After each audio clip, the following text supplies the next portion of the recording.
کہ ہم اس بارے میں بعد میں بات کریں گے. ابھی جلدی سے جا کر صفائی کرو کیونکہ وہ کچھ ہی دیر میں یہاں آنے والا ہے. تو یہاں پر آنے کے بعد وہ جلدی سے چھت پر جا کر سو تو نہیں جائے گا؟ وہ تو رات کو ہی وہاں پر سوئے گا. جو بھی ہے تمہیں جو کہا ہے وہ کرو اور ابھی جاؤ چھت پر. میرا دماغ زیادہ مت کھاؤ، پہلے ہی سر میں بہت درد ہو رہا ہے. تم نے اپنی ہی بحث شروع کر رکھی ہے.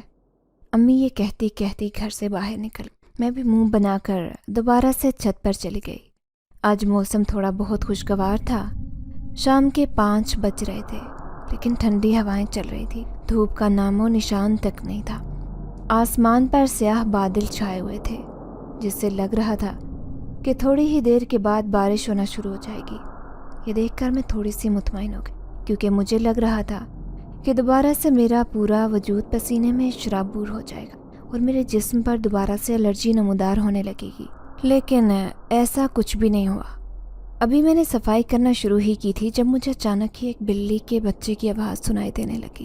بلی کے بچے کی آواز سن کر میں خوش ہو گئی تھی کیونکہ بلی مجھے ہمیشہ سے ہی بہت پسند تھی اور اس کے بچے مجھے بہت ہی معصوم اور پیارے لگتے. میں اس سمت جانے لگی جہاں سے آواز آ رہی تھی، لیکن جب میں وہاں پہنچی تو مجھے سخت مایوسی کا سامنا کرنا پڑا. اب وہاں پر کوئی بھی موجود نہیں تھا. یہ دیکھ کر میں حیران بھی ہوئی اور دکھی بھی ہوئی، لیکن پھر جلد ہی میں اپنے کام میں مصروف ہو گئی. چھت پر بہت سارا سامان پڑا تھا جس میں سے کچھ سامان بہت ہی بھاری تھا اور مجھ سے اٹھانا مشکل ہو رہا تھا. میری کمر پہلے ہی بہت دکھ رہی تھی جس کی وجہ سے مجھے زیادہ تکلیف ہو رہی تھی. ابھی میں نے ایک بھاری میز اٹھایا ہی تھا کہ جب وہ ایک دم سے ہلکا ہو گیا. یوں لگ رہا تھا جیسے کسی نے میری مدد کی ہو اور وہ میز اٹھا لیا ہو. میں یہ دیکھ کر حیران پریشان ہو گئی. جب میں نے وہ زمین پر رکھا تو مجھے محسوس ہوا جیسے کوئی میرے سامنے کھڑا ہو اور اس نے میرے ساتھ ہی وہ میز دوسری جانب سے زمین پر رکھا ہو. میرا دل تیزی سے دھڑک رہا تھا. مجھے شدت سے کچھ غلط ہونے کا احساس ہو رہا تھا. میرا پورا وجود خوف سے کانپنے لگا. میں نے اپنے دل کو تسلی دی اور کہا کہ یہ صرف اور صرف تمہارا وہم ہے، حقیقت میں ایسا کچھ بھی نہیں ہے. لیکن پھر بعد میں میرا ڈر مزید بڑھ گیا جب اچانک ہی مجھے یوں لگا جیسے کوئی میرے قریب آ کر کھڑا ہو اور میرے ہاتھ کے اوپر اپنا ہاتھ رکھا ہو. میں نے جلدی سے اپنے دائیں جانب دیکھا لیکن مجھے کوئی بھی نظر نہیں آ رہا تھا. اپنے ہاتھوں پر کسی اور کا ہاتھ مجھے ابھی بھی محسوس ہو رہا تھا. میرے چہرے پر پسینے چمکنے لگے. اس قدر ٹھنڈی ہوا میں بھی مجھے گرمائش کا احساس ہونے لگا.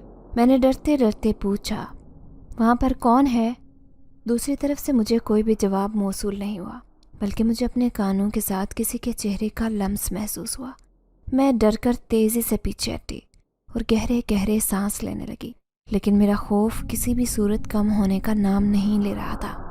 میں امی کو پکارنا چاہتی تھی لیکن میرے گلے سے آواز ہی نہیں نکل رہی تھی. ایک عجیب سی بے بسی تھی جو اس وقت میرے پورے جسم پر سوار ہو گئی تھی. نہ تو میں اپنے جسم کے کسی حصے کو حرکت دے پا رہی تھی اور نہ ہی اپنے منہ سے کچھ بول پا رہی تھی. میری آنکھوں سے آنسو بہنے لگے. اس کے ساتھ ہی اچانک کسی نے میری آنکھوں پر انگلیاں رکھی اور میرے آنسوں کو چن لیا. اس کے ہاتھ کا لمس جھلسا دینے والا تھا. مجھے یوں لگنے لگا جیسے میرے چہرے پر آگ لگ گئی ہو. تکلیف کا احساس بہت ہی شدید تھا. میں پھوٹ پھوٹ کر رونے لگی. اس کے ساتھ ہی میرا جسم اچانک ہی آزاد ہو گیا. میں تیزی سے نیچے کی طرف بھاگی جہاں پر امی سیڑھیوں پر کھڑی تھی. اچانک ہی میں امی سے جا ٹکرائی. امی گرتے گرتے بچی اور مجھے ڈانٹتے ہوئے کہنے لگی، یہ کیا طریقہ ہے نیچے آنے کا؟ تمہیں پتہ بھی ہے اگر میں گر جاتی تو میری ہڈیاں ٹوٹ جاتی. امی غصہ ہو گئی تھی. امی کو اس قدر غصے میں دیکھ کر میں امی کے گلے لگ گئی اور پھوٹ پھوٹ کر رونے لگی. امی مجھے یوں اس طرح روتا دیکھ کر ارے ارے کرنے لگی اور کہنے لگی، ہو کیا ہے تمہیں؟ ایک دم سے کیوں رونا ڈال دیا ہے؟ کیا کوئی بھوت تو نہیں دیکھ لیا جو اس قدر خوف سے کانپ رہی ہو؟ امی کی بات سن کر میں نے جلدی سے ہاں میں سر ہلایا اور اوپر کی طرف اشارہ کرتے ہوئے کہنے لگی، امی وہاں پر پتہ نہیں کون ہے لیکن وہاں پر کوئی ہے. ابھی مجھے تھوڑی دیر پہلے ہی اس کی موجودگی کا احساس ہوا. اس نے نہ صرف صفائی کرتے ہوئے میری مدد کی بلکہ میرے آنسو بھی صاف کیے. میرا جسم بھی اچانک جامد ہو گیا تھا. میں کچھ بھی نہیں کر پا رہی تھی. میری بات سن کر امی نے اپنی آنکھیں چھوٹی کر لیں اور میری طرف یوں دیکھنے لگی جیسے اندازہ لگا رہی ہوں کہ میں سچ بول رہی ہوں یا جھوٹ بول رہی ہوں. تھوڑی دیر بعد جب وہ بولی تو ان کا لہجہ بہت کاٹدار تھا۔ انہوں نے مجھے کہا کہ اگر تم نے صفائی نہ کرنے کے لیے ڈرامہ کیا ہے تو میں تمہیں ابھی سے بتا دیتی ہوں کہ اس ڈرامے کا کوئی فائدہ نہیں، کیونکہ ارسلان ابھی تھوڑی ہی دیر میں پہنچنے والا ہے۔ تم جلدی سے چھت پر جاؤ اور صفائی کرنا شروع کر دو۔ دوبارہ میں تم سے اس قسم کا جھوٹ مت سنو، اگر اب تم نیچے آئی اور یہی ڈرامہ لگایا تو مجھ سے برا کوئی نہیں ہوگا۔ میں حیرت سے امی کی طرف دیکھنے لگی۔ مجھے اس وقت شدید تکلیف کا احساس ہو رہا تھا، کیونکہ امی میری بات سمجھ نہیں رہی تھی۔ انہیں یہی لگ رہا تھا کہ میں کوئی ڈرامہ کر رہی ہوں، جبکہ وہ سب کچھ سچ تھا۔ سمجھ نہیں آ رہا تھا کہ امی کو کیا اس بارے میں بتاؤں۔ تھوڑی دیر تک میں اسی حالت میں کھڑی رہی۔ امی نے جب دیکھا کہ میں ویسے ہی کھڑی ہوں تو امی نے دوبارہ سے مجھے چھت پر بھیجا اور مجھے دھکا دیتے ہوئے چھت کی طرف جانے کا کہنے لگی۔ میں روتے ہوئے دوبارہ چھت پر چلی آئی، لیکن اس وقت میں بہت زیادہ ڈری ہوئی تھی۔ میرے ہاتھ کانپ رہے تھے، جھاڑو بار بار میرے ہاتھوں سے گر رہا تھا۔ میں جلدی جلدی صفائی کر رہی تھی تاکہ یہاں سے نکل سکوں۔ ابھی مجھے صفائی کرتے ہوئے تھوڑی دیر ہی گزری تھی جب مجھے اچانک ہی ہلا گلا سنائی دینے لگا۔ یوں لگ رہا تھا جیسے بہت سارے لوگ ناچ رہے ہوں۔ میں نے ایک نظر چھت پر ڈالی جو اس وقت خالی تھی۔ وہاں پر کسی کا نام و نشان تک نہیں تھا، سوائے کچھ پرانا سامان پڑا ہوا تھا۔ میں نے سامنے دیکھ کر دوبارہ سے اپنے جھاڑو کی طرف دھیان دے دیا اور خود سے بھی بار بار یہی بات کہنے لگی کہ جیسا میں سوچ رہی ہوں ویسا کچھ نہیں ہے۔ یہ سب کچھ صرف اور صرف میرا وہم ہے، حقیقت میں بھوت نہیں ہوتے۔ ابھی میں خود کو یہی تسلیاں دے رہی تھی کہ جب اچانک مجھے ایک بچی کے ہنسنے کی آواز سنائی دی۔ جب میں نے چہرہ اٹھا کر سامنے دیکھا تو وہاں پر ایک بہت ہی خوبصورت بچی کھڑی تھی۔ اس سے زیادہ خوبصورت بچی میں نے اپنی زندگی میں نہیں دیکھی تھی۔ وہ مجھے دیکھ کر مسکرا رہی تھی اور میری طرف اشارہ کرتے ہوئے کہہ رہی تھی، کیا یہ وہی لڑکی ہے؟ ارے یہ تو بہت ہی پیاری ہے، مجھے اس سے ملنا ہے۔ یہ کہہ کر وہ میرے پاس آنے لگی، لیکن درمیان میں اچانک ہی رک گئی اور پھر وہ وہاں سے غائب ہو گئی۔ اس کو وہاں سے غائب ہوتا دیکھ کر میرا دل آہستہ آہستہ دھڑکنے لگا۔ میں نے دوبارہ سے اپنے چاروں طرف دیکھا، وہاں پر کوئی بھی نہیں تھا۔ میری حالت بہت زیادہ بگڑ چکی تھی۔ میں شش و پنج میں مبتلا تھی کہ کیا کروں، جب اچانک ہی مجھے بچوں کے بھاگنے کی آواز سنائی دینے لگی۔ جب میں نے اپنے پیچھے پلٹ کر دیکھا تو وہاں پر بہت سارے بچے بھاگ رہے تھے۔ ان سب بچوں نے بہت پیارے کپڑے پہن رکھے تھے، یوں لگ رہا تھا جیسے وہ شادی پر جانے کے لیے تیار ہو رہے ہوں۔ میں واقعی ان بچوں کو پیار کرتی اور ان کو دیکھ کر خوش ہوتی، اگر وہ انسان کے بچے ہوتے تو، لیکن یہاں پر وہ کسی اور ہی مخلوق سے تعلق رکھتے تھے۔ ان کی موجودگی مجھے بہت تکلیف دے رہی تھی۔ ان سے پیار کرنا تو دور کی بات، میں ان کی طرف دیکھنا بھی نہیں چاہتی تھی۔ میں دوبارہ سے نیچے کی طرف جانے لگی جب مجھے اپنے نام کی پکار سنائی دی۔ میں یہ دیکھ کر حیران رہ گئی کہ کوئی ایسا بھی وہاں پر موجود تھا جسے میرا نام آتا تھا۔ میں نے ڈرتے ڈرتے پیچھے پلٹ کر دیکھا تو وہاں پر ایک عورت کھڑی تھی جس نے کالے رنگ کا لباس پہن رکھا تھا۔ مجھے دیکھ کر وہ عورت میرے پاس آنے لگی، پھر یکدم ہی رک گئی اور کچھ سوچنے لگی۔ نہ جانے اس کے ذہن میں کیا آیا، اس نے انگلی سے میری طرف اشارہ کیا اور میرے قدم خود بخود ہی اس کی طرف بڑھنے لگے۔ میں خود کو روکنا چاہتی تھی لیکن روک نہیں پا رہی تھی۔ ایک عجیب سی بے بسی تھی جو اس وقت میرے پورے جسم میں سوار ہو گئی تھی۔ جیسے جیسے میں اس عورت کے قریب جا رہی تھی، اس عورت کے چہرے کے تاثرات بدلتے اس کے ساتھ ساتھ اس کی آنکھوں کا رنگ بھی تبدیل ہوتا جا رہا تھا۔ میں نے دیکھا تھا کہ پہلے اس کی آنکھوں کا رنگ سبز تھا، لیکن جیسے ہی میں اس کے قریب جانے لگی اس کی آنکھوں کا رنگ تبدیل ہو کر سیاہ ہو گیا تھا۔ یہ سب دیکھ کر میرا دل خوف سے کانپ رہا تھا، لیکن میں کچھ کر نہیں سکتی تھی۔ مجھے لگ رہا تھا جیسے میرا آخری وقت آ گیا ہو۔ میں اس کے قریب جا کھڑی ہوئی اور اس نے یکدم ہی میرے سر پر ہاتھ رکھا۔ تھوڑی دیر تک اس نے ہاتھ میرے سر پر ہی رہنے دیا۔ اس دوران وہ میری آنکھوں میں دیکھ رہی تھی۔ میں نے دیکھا کہ اس کی آنکھوں میں ایک عجیب سی وحشت تھی جس سے میرا دل دہشت زدہ ہو گیا۔ میری سانسیں اکھڑنے لگی۔ اس سے پہلے کہ میں بے ہوش ہو کر زمین پر گرتی، اچانک ہی میرے جسم کو جھٹکا لگا۔ میں دوبارہ سے ہوش کی دنیا میں آ گئی۔ یہ سب کچھ میرے لیے بہت تکلیف دہ تھا، کیونکہ میں جتنا اس چیز سے بھاگنے کی کوشش کر رہی تھی اتنا ہی میں اس سب سے الجھتی چلی جا رہی تھی۔ میں تو اس وقت کو پچھتا رہی تھی جس وقت میں صفائی کرنے کے لیے اس چھت پر آئی تھی۔ اس سے تو اچھا تھا کہ میں امی سے کوئی بہانہ کر لیتی یا پہلی بار میں ہی نیچے اتر جاتی، لیکن اب وقت میرے ہاتھوں سے گزر چکا تھا۔ اب میرے ہاتھ میں کچھ بھی نہیں تھا۔ پھر اس عورت نے اچانک ہی اپنے ہاتھ سے ایک انگوٹھی اتاری اور میرے ہاتھ میں لگا دی۔ اس کے ساتھ ہی اس نے مجھے یہ بھی کہا کہ جب تک تم یہ انگوٹھی اپنے ہاتھ میں پہنے رکھو گی تب تک محفوظ رہو گی، لیکن جب تم اپنی انگوٹھی ساتھ سے اتارو گی تب تم ایک بہت بڑی مشکل میں پھنس جاؤ گی اور تمہیں بچانے والا کوئی بھی نہیں ہوگا۔ اس کی بات سن کر میں مزید پریشان ہو گئی اور اس سے پوچھنے لگی کہ تم مجھے کس سے محفوظ رہنے کا کہہ رہی ہو؟ آخر کون ہے جس کی وجہ سے میری جان کو خطرہ ہے؟ میری بات سن کر وہ پراسرار انداز میں مسکرانے لگی اور کہنے لگی، میں تمہیں اس بارے میں کچھ بھی نہیں بتا سکتی، بس تمہاری مدد کر رہی ہوں۔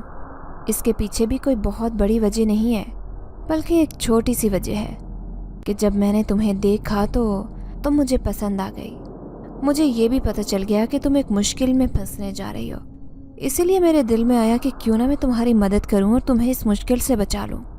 میں نے تمہیں یہ انگوٹھی دے دی ہے، اب تم پر ہے کہ تم اس کا استعمال کیسے کرتی ہو۔ کیا تم اسے خود کو بچانے کے لیے استعمال کرو گی یا پھر خود کو ضائع کر دو گی؟ یہ کہہ کر وہ اچانک ہی وہاں سے غائب ہو گئی۔ میرے جسم کو ایک جھٹکا لگا اور میں گھٹنوں کے بل زمین پر گر گئی۔ میرے گھٹنے زخمی ہو گئے تھے، شدید تکلیف کا احساس ہو رہا تھا۔ ایک نظر میں نے چھت پر ڈالی تو یہ دیکھ کر حیران رہ گئی کہ پوری چھت صاف ہو چکی تھی اور اب وہاں پر کسی کا نام و نشان تک نہیں تھا۔ مجھے ابھی بھی یقین نہیں آ رہا تھا کہ تھوڑی دیر پہلے میرے ساتھ ایک بہت ہی عجیب و غریب واقعہ پیش آیا ہے۔ تھوڑی دیر بعد امی چھت پر آئی تو سامنے کا منظر دیکھ کر حیران رہ گئی کیونکہ چھت چمک رہی تھی۔ امی خوشی سے میری طرف دیکھنے لگی اور کہنے لگی، میں تو سوچ بھی نہیں سکتی تھی کہ تم اس قدر پھرتیلی ہو سکتی ہو، تم نے آج مجھے خوش کر دیا۔ امی کی بات سن کر میں مسکرا بھی نہیں سکی۔ مجھے زمین پر بیٹھا دیکھ کر امی تیزی سے میرے پاس آئی اور کہنے لگی، ارے یہ زمین پر کیوں بیٹھی ہو؟ تمہارے کپڑے خراب ہو جائیں گے۔ امی کے بدلتے تیور دیکھ کر مجھے حیرت کا دوسرا جھٹکا لگ رہا تھا، لیکن میرے اس جھٹکے کا اثر اس وقت ختم ہو گیا جب امی نے اچانک ہی میرا ہاتھ پکڑا اور مجھے کہنے لگی، ارے لڑکی، یہ اتنی پیاری انگوٹھی تم نے کہاں سے لی؟ یہ پہلے تو تمہارے ہاتھ میں نہیں تھی۔ امی کی بات سن کر میں نے تیزی سے اپنا ہاتھ پیچھے کیا اور انہیں کہنے لگی کہ کہیں سے بھی نہیں، یہ مجھے میری ایک دوست نے دی تھی۔ امی نے دوبارہ میرا ہاتھ پکڑا اور کہنے لگی، مجھے دیکھنے دو کہ یہ کس چیز سے بنی ہے۔ اتنا تو مجھے اندازہ تھا کہ اگر یہ انگوٹھی سونے کی ہوئی تو امی مجھ سے چھین لیں گی، اسی وجہ سے میں نے یہ کہہ کر ٹال دیا کہ یہ پلاسٹک کی بنی ہے اور بہت ہی فضول انگوٹھی ہے، لہٰذا رہنے دیں۔ میں تیزی سے وہاں سے اٹھی اور دوبارہ سے نیچے آ گئی۔ میرا دل بری طرح سے گھبرا رہا تھا۔ تھوڑی دیر پہلے والا واقعہ میرے ذہن میں مسلسل چل رہا تھا۔ میرا سر چکرانے لگا، مجھے یوں لگنے لگا جیسے میں تھوڑی دیر میں ہی زمین پر گر جاؤں گی۔ اسی لیے میں سہارا لیتی کمرے میں داخل ہوئی اور کمرے کے اندر جا کر بے ہوش ہو کر زمین پر گر پڑی۔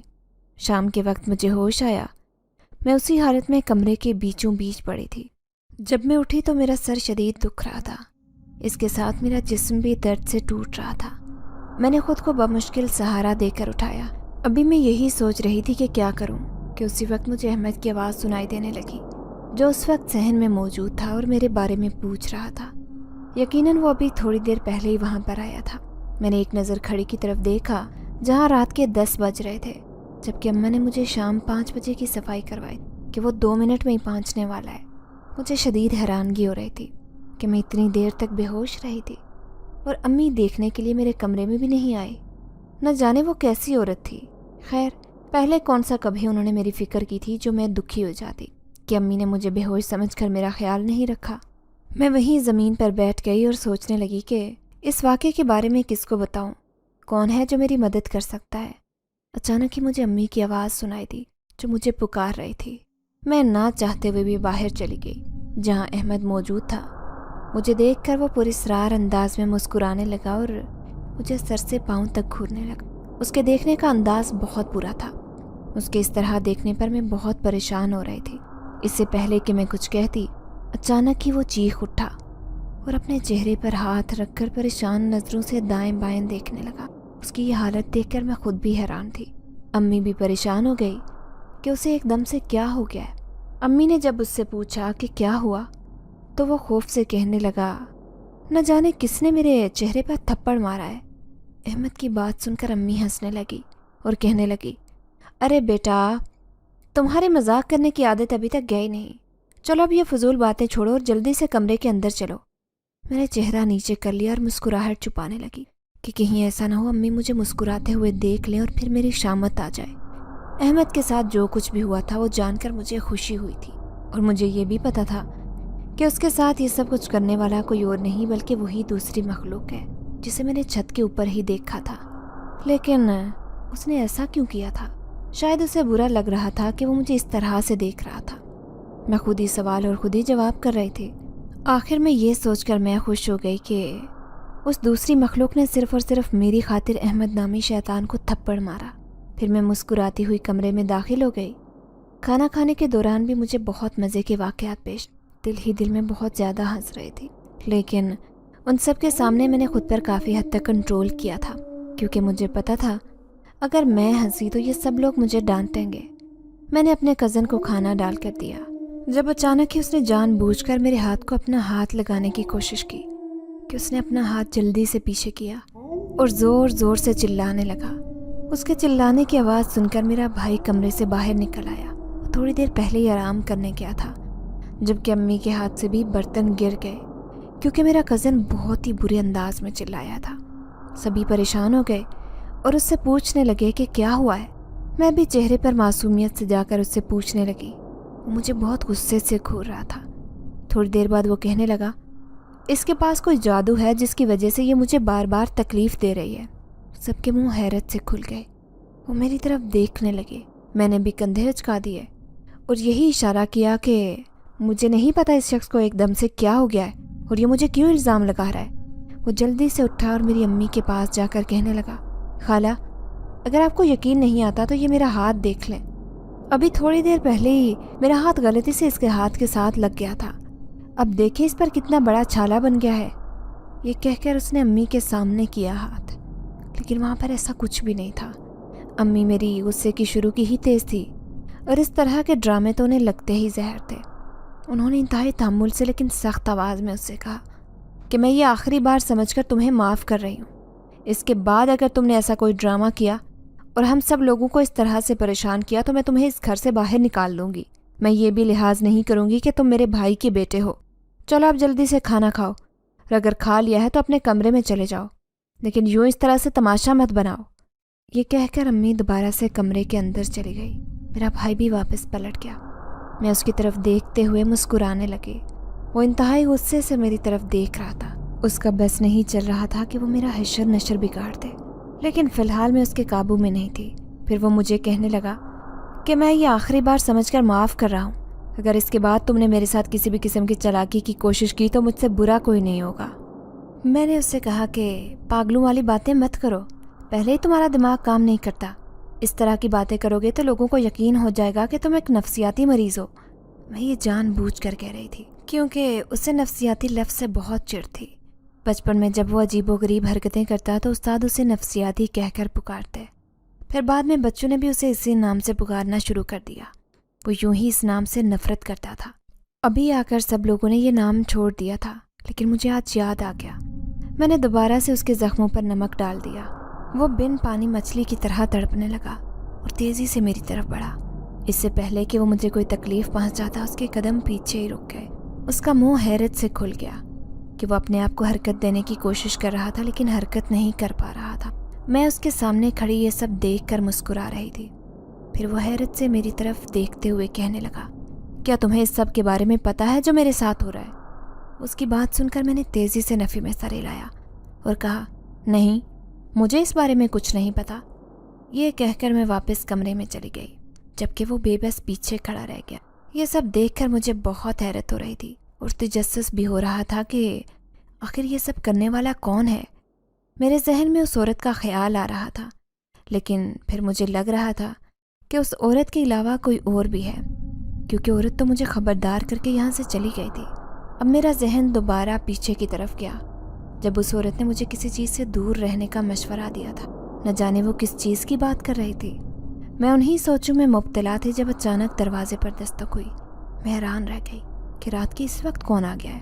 میں نے ایک نظر گھڑی کی طرف دیکھا جہاں پر رات کے 12 بج رہے تھے۔ میرے ذہن میں احمد کا خیال آیا۔ میں پریشان ہو گئی۔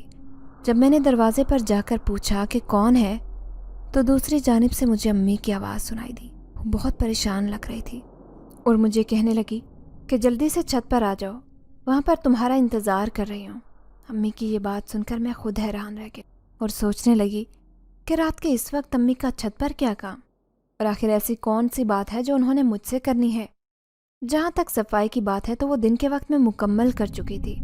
مجھے حیرت بھی ہو رہی تھی اور پریشانی بھی کہ نہ جانے وہ مجھ سے کیا کہنے جا رہی ہیں۔ لیکن جب میں چھت پر گئی تو حیران رہ گئی کہ چھت پر کوئی بھی موجود نہیں تھا، بلکہ وہاں پر تو دور دور تک کسی کا نام و نشان نہیں تھا۔ اچانک ہی ٹھنڈی ہوا چلنے لگی اور میرے بال ہوا میں اڑنے لگے۔ ایک بہت ہی پیاری خوشبو تھی جو میرے چاروں طرف پھیل گئی تھی۔ مجھے ایک عجیب سا سکون محسوس ہونے لگا۔ میں چند لمحے یوں ہی اس سکون کو محسوس کرتی رہی۔ اس کے بعد اچانک ہی میں نے آنکھیں کھول دی کیونکہ مجھے اپنے نام کی پکار بہت نزدیک سے سنائی دی۔ میں نے ڈرتے ڈرتے اپنے بائیں جانب دیکھا تو وہاں پر ایک بہت ہی خوبصورت لڑکا تھا۔ اس سے زیادہ خوبصورت لڑکا میں نے اپنی زندگی میں نہیں دیکھا تھا۔ وہ اس وقت میری آنکھوں میں دیکھ رہا تھا۔ اس کی آنکھوں میں مجھے ایک اور جہان بستہ دکھائی دے رہا تھا۔ ایک عجیب سی کشش تھی جو اس کی آنکھوں میں موجود تھی۔ میں خود کو اس کی آنکھوں میں ڈوبتا محسوس کر رہی تھی کہ اچانک ہی اس نے مجھ سے کہا کہ جو انگوٹھی پہنی ہے وہ اتار کر مجھے دے دو۔ اس کی یہ بات سن کر میں نے خاموشی سے اپنے ہاتھوں سے وہ انگوٹھی اتاری اور اس کے ہاتھ میں دے دی۔ میں نہیں جانتی تھی کہ میں نے یہ سب کچھ کیوں کیا۔ اس وقت تو میرے ذہن میں اس عورت کی باتیں بھی نہیں تھی، بلکہ اس وقت میرے ذہن میں صرف ایک چیز تھی کہ جو میرے سامنے کھڑا ہے وہ بہت خوبصورت ہے اور مجھے اس وقت صرف اور صرف اس انسان کی بات ماننی چاہیے۔ اگر میں نے اس کی بات نہیں مانی تو نہ جانے کیا ہو جائے گا۔ جیسے ہی اس کے ہاتھوں میں انگوٹھی دی تو اچانک ہی میرے جسم کو ایک جھٹکا لگا اور میں زمین پر گر پڑی۔ اس کے ساتھ ہی میرا دماغ تیزی سے کام کرنے لگا۔ میرے دل میں خوف بھر گیا۔ میں نے ایک نظر جب اس لڑکے کی طرف دیکھا تو میری طرف دیکھ کر مسکرا رہا تھا۔ اس نے پھر ایک نظر انگوٹھی پر ڈالی، پھر نہ جانے اس نے کیا پڑھا کہ وہ انگوٹھی راکھ بن گئی۔ یہ دیکھ کر ایک چیخ میرے منہ سے نکلنے والی تھی کہ اس نے جلدی سے میرے منہ پر ہاتھ رکھا اور مجھے خاموش رہنے کا کہا۔ اس وقت میرے بہت قریب تھا۔ مجھے بہت ہی عجیب و غریب احساس ہو رہا تھا۔ میں اس سے دور ہونا چاہتی تھی لیکن دور نہیں ہو پا رہی تھی۔ وہ مسلسل میری آنکھوں کی طرف دیکھ رہا تھا۔ میں نے شرم سے اپنی نظر جھکا لی۔ میں نے زندگی میں پہلی بار اس طرح کی صورتحال کا سامنا کیا تھا۔ چند لمحوں تک تو وہ یوں ہی اسی حالت میں کھڑا رہا، پھر اس نے اس کے بعد مجھے چھوڑ دیا۔ میں بھی تیزی سے پیچھے کی طرف مڑی اور خوفزدہ نظروں سے اس کے چہرے کی طرف دوبارہ دیکھنے لگی۔ میں اس سے پوچھنا چاہتی تھی کہ وہ کون ہے اور اس نے یہ سب کچھ کیوں کیا۔ میری بات مکمل ہونے سے پہلے ہی وہ بول پڑا اور مجھے کہنے لگا، مجھے پتا ہے اس وقت تمہارے ذہن میں ایک ہی بات چل رہی ہے اور وہ یہ کہ میں کون ہوں اور تم سے کیا چاہتا ہوں۔ تو میں تمہیں یہ بات بتا دیتا ہوں کہ میں ایک جن زادہ ہوں اور تمہیں یہ انگوٹھی دینے والی عورت دراصل میری ماں تھی۔ اسے پتہ چل گیا ہے کہ میں تم سے محبت کرنے لگا ہوں۔ یہی وجہ ہے کہ اس نے تمہیں وہ انگوٹھی دے دی تھی، کیونکہ جب تک وہ انگوٹھی تمہارے پاس تھی میں تمہارے نزدیک نہیں آ سکتا تھا۔ لیکن وہ نہیں جانتی تھی کہ میں بھی اسی کا بیٹا ہوں۔ میں نے تمہیں خود اپنے پاس بلایا اور تم نے خود ہی وہ انگوٹھی اتار کر مجھے دے دی۔ یوں اس طرح سے اس کا اثر بھی ختم ہو گیا اور یہ انگوٹھی بھی ضائع ہو گئی۔ جن ذات کی بات سن کر میں مزید دہشت زدہ ہو گئی اور اس سے پوچھنے لگی کہ تمہاری ماں تمہیں مجھ سے دور کرنے کے لیے کیوں کہہ رہی تھی؟ کیا تم مجھے کسی قسم کی کوئی تکلیف پہنچاؤ گے؟ میری بات سن کر وہ ہنسنے لگا اور کہنے لگا، نہیں، میں تمہیں کسی بھی قسم کی کوئی تکلیف نہیں پہنچاؤں گا، بلکہ میں تو تمہارا عاشق ہوں اور میں تو تم سے محبت کرنے لگا ہوں اور تمہارے ساتھ اپنی زندگی گزارنا چاہتا ہوں۔ میری ماں مجھے تم سے اسی لیے دور کر رہی تھی کیونکہ وہ نہیں چاہتی تھی کہ میں کسی آدم زادی سے شادی کروں۔ اسے آدم زادیوں سے بہت نفرت ہے، اسی وجہ سے اس نے تمہیں یہ انگوٹھی دے دی تھی تاکہ میں تم سے ہمیشہ کے لیے دور چلا جاؤں۔ لیکن تم مجھے اتنی زیادہ اچھی لگ گئی کہ میں رہ ہی نہیں سکا اور دوبارہ سے لوٹ کر تمہارے پاس آ گیا۔ تمہیں نہیں پتا کہ ابھی جو جادو میں نے تم پر کیا تھا اور تمہیں مجبور کیا تھا کہ وہ انگوٹھی مجھے دے دو، وہ جادو کرنے میں مجھے کتنی مشکلات کا سامنا کرنا پڑا ہے، لیکن میں نے وہ ساری مشکلات اٹھا لی۔ اور کیوں اٹھائی؟ صرف اور صرف تمہارے پاس آنے کے لیے اور تم سے بات کرنے کے لیے۔ جن ذات کی باتیں سن کر مجھے خوشی بھی ہو رہی تھی، لیکن اس کے ساتھ ساتھ مجھے خوف بھی محسوس ہو رہا تھا۔ وہ اس وجہ سے تھا کیونکہ یہ احساس بہت ہی جان لیوا تھا کہ میں اس وقت کسی انسان کے ساتھ نہیں بلکہ ایک جن زادے کے ساتھ موجود ہوں۔ یقیناً وہ میرا دماغ پڑھ رہا تھا، اسی لیے مجھے تسلی دیتے ہوئے کہنے لگا کہ تمہیں ٹینشن لینے کی ضرورت نہیں ہے۔ کیا ہوا جو میں جن زاد ہوں؟ میں تمہیں کسی بھی قسم کی کوئی تکلیف نہیں پہنچاؤں گا اور نہ ہی تمہیں کبھی ڈراؤں گا، بلکہ میں تو تمہیں تنگ بھی نہیں کروں گا۔ صرف اسی وقت ہی تمہارے سامنے آؤں گا جب تمہارا دل کیا کرے گا، اور جب تم مشکل میں ہوگی تب تم مجھے پکار سکتے ہو۔ میں نے تم سے محبت کی ہے اور میری محبت کا حق یہ ہے کہ میں تمہاری حفاظت کروں اور تمہاری ہر مشکل وقت میں مدد کروں۔ یہ کہہ کر اس نے مجھے ساتھ ہی بیٹھنے کا اشارہ کیا۔ میں خاموشی سے جا کر اس کے قریب بیٹھ گئی۔ اس کی موجودگی مجھے ایک عجیب سا سکون بخش رہی تھی۔ مجھے بہت مزہ آ رہا تھا۔ اس کے بعد میں اس سے باتیں کرنے لگی۔ ہم دونوں ایک دوسرے کے بارے میں جاننے لگے۔ باتیں کرتے کرتے نہ جانے کب فجر کی اذانیں ہونے لگی۔ اچانک ہی اس نے مجھے کہا کہ میرے جانے کا وقت آ گیا ہے، مجھے اس وقت جانا ہوگا۔ اگر میں اپنے گھر واپس نہیں گیا تو میری ماں کو شک ہو جائے گا۔ یہ کہہ کر وہ اچانک ہی وہاں سے غائب ہو گیا، جبکہ مجھے بہت غصہ آ گیا تھا۔ میں سوچ رہی تھی کہ کیا جن ذات کی مائیں بھی اتنی سخت ہوتی ہیں جتنی کہ انسانوں کی ہیں؟ مجھے اپنے دل کی بدلتی ہوئی حالت پر بھی حیرانگی ہو رہی تھی۔ میں سوچ بھی نہیں سکتی تھی کہ یوں اتنی آسانی سے میں کسی کے عشق میں مبتلا ہو جاؤں گی، اور وہ بھی ایک ایسی مخلوق کے عشق میں جس کا میرے ساتھ کوئی جوڑ نہیں بنتا تھا۔ دن تیزی سے گزرتے جا رہے تھے۔ آہستہ آہستہ ہمارے گھر میں خوشحالی آنے لگی تھی۔ ہمارے گھر کے تمام اخراجات پورے ہونے لگے۔ میرے ابا کو بہت ہی اچھی جگہ پر نوکری مل گئی تھی۔ مجھے اپنے کمرے میں ہر روز ایک بڑی مقدار میں پیسے ملتے، جن کا زیادہ تر حصہ میں چھپا دیتی تھی، جبکہ ان میں سے کچھ اپنی اماں کو دے دیتی تھی۔ یہ سب دیکھ کر اماں خود بھی حیران تھی، لیکن وہ کچھ بھی نہیں کہتی تھی۔ صرف ایک بار ہی انہوں نے مجھ سے پوچھنے کی کوشش کی تھی کہ یہ کچھ سب کیا ہو رہا ہے۔ میں نے انہیں صرف اتنا کہا کہ مجھ سے اس بارے میں سوال مت کریں۔ اگر میں نے آپ کو جواب دے دیا تو ہم اس سب سے ہاتھ دھو بیٹھیں گے۔ میری امی یقیناً سمجھدار تھی، اسی لیے انہوں نے مجھ سے دوبارہ پلٹ کر سوال نہیں کیا، بلکہ میں انہیں جو بھی پیسے دے دیتی وہ خاموشی سے لے لیتی تھی۔ ایک بات کا تو انہیں بھی اندازہ تھا کہ میں کوئی غلط کام نہیں کر رہی، کیونکہ ہر وقت میں ان کی نظروں کے سامنے ہی موجود ہوتی تھی۔ دوسری طرف ارسلان اب مجھ سے کھنچا کھنچا رہنے لگا، کیونکہ اسے اندازہ ہو گیا تھا کہ جتنا وہ میرے پاس آنے کی کوشش کرے گا اتنی ہی زیادہ خود کو تکلیف باندھ جائے گا۔ اس دن گھر پر کوئی بھی موجود نہیں تھا۔ میں اپنے کمرے میں آرام سے بیٹھی ہوئی تھی۔ وہ جن ذات بھی نہ جانے کہاں پر گیا ہوا تھا۔ میں کام کر رہی تھی جب اچانک ہی ارسلان وہاں پر آ گیا۔ کمرے میں آتے ہی اس نے دوبارہ سے دروازہ بند کیا۔ یہ دیکھ کر میں پریشان ہو گئی اور اس سے پوچھنے لگی کہ یہ تم کیا کر رہے ہو؟ میری بات سن کر وہ پراسرار انداز میں مسکرانے لگا اور کہنے لگا، ابھی تو میں نے کچھ کیا ہی نہیں ہے، تھوڑی دیر بعد تمہیں اندازہ ہو جائے گا۔ اس سے پہلے کہ وہ میرے قریب آتا اور مجھے کسی قسم کا کوئی نقصان پہنچاتا، اس کے پیٹ میں ایک زوردار لات پڑی اور وہ پیچھے کی طرف جا گرا۔